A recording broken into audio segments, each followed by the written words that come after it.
otvorene slovenská rodina má možno v priemere 2 deti, naproti tomu, ako tu bolo povedané, to len trošku buďme konkrétni, cigánske dievčatá sa neboja byť tehotné, tam je to naozaj otázka biznisu v dôsledku zle nastavených sociálnych pravidiel. Takže vidíme aj túto cestu. Treba úplne zmeniť sociálne pravidlá tak, aby len tí, ktorí pracujú a ktorí majú chuť žiť a prospievať aktívne pre túto spoločnosť, aby tých štát naozaj podporoval. Nejako dnes, že paraziti sa tu vlastne rozmnožujú na náš úkor a tým pádom je jasné, že ak klesá počet ľudí, ktorí do štátneho rozpočtu svojou prácou a svojimi daňami a odvodmi prispievajú a naopak stúpa počet tých, ktorí z neho len cucajú, tak to nie je udržateľné. Preto musíme zmeniť túto demografickú krivku, potom môžeme rozprávať o tom, že ako upravíme dôchodkový vek.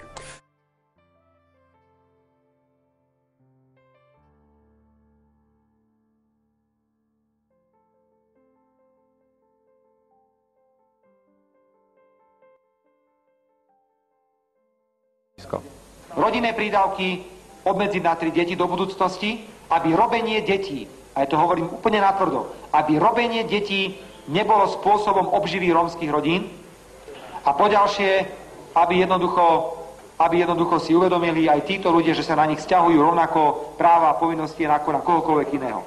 Ale takto sa musíme baviť aj v zahraničí. Nemôžeme prísť do zahraničia, do Nemecka, kde videli cigána len v červenej sukni tancovať, pretože tam žiadnych Rómov v podstate nemajú.